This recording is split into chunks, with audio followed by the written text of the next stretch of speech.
Bonsoir à tous.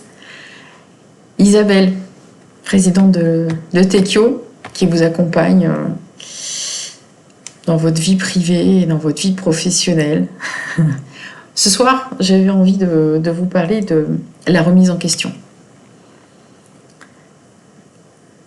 Pour moi, c'est important, c'est même la preuve d'avoir en face de soi un être intelligent. La remise en question, c'est pas la culpabilité. La remise en question, pour moi, ça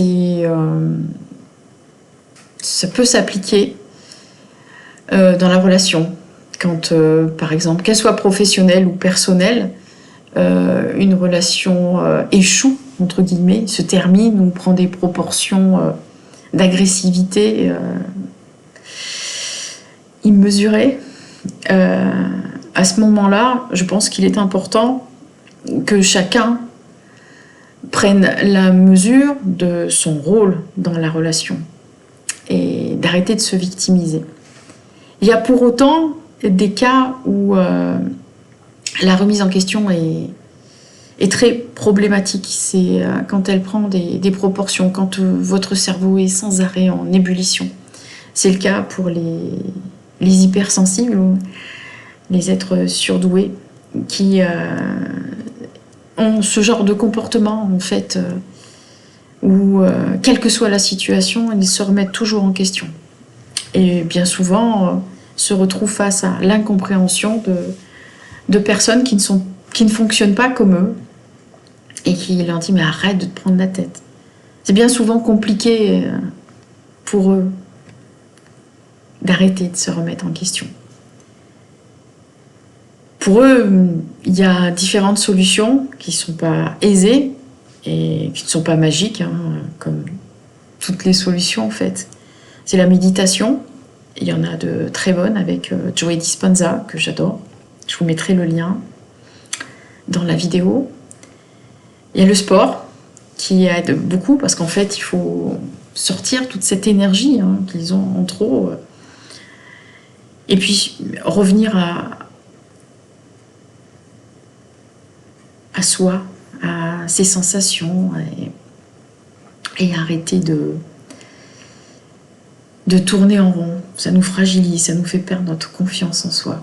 Donc oui, la remise en question est importante. Non, le questionnement incessant n'est pas une bonne chose.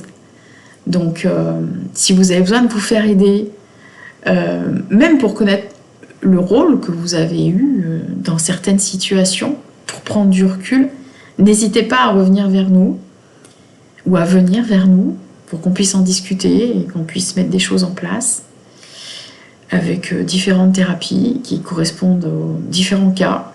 Et puis, pour ceux qui veulent venir s'inscrire dans mon agence, enfin dans mes agences matrimoniales, je vous conseille de vous remettre en question aussi. Parce que si une relation n'a pas fonctionné, 2 relations, 3 relations ne fonctionnent pas, etc., c'est qu'on a notre part de responsabilité également dans ces situations-là. Et les adhérents de mes agences de rencontres sont hommes ou femmes, des personnes qui se remettent en question intelligemment.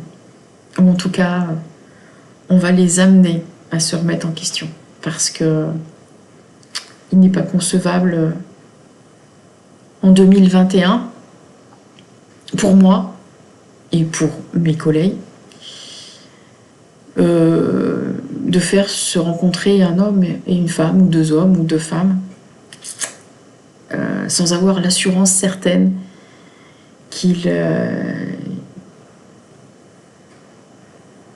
toutes les choses auront été mises à plat par rapport au passé. Que ce soit un deuil, que ce soit des schémas de manipulation, que ce soit de la dépendance, même si c'est très difficile de s'en détacher. Il y a aujourd'hui des solutions et je vous invite à venir nous en parler. Je vous souhaite une bonne soirée. À bientôt.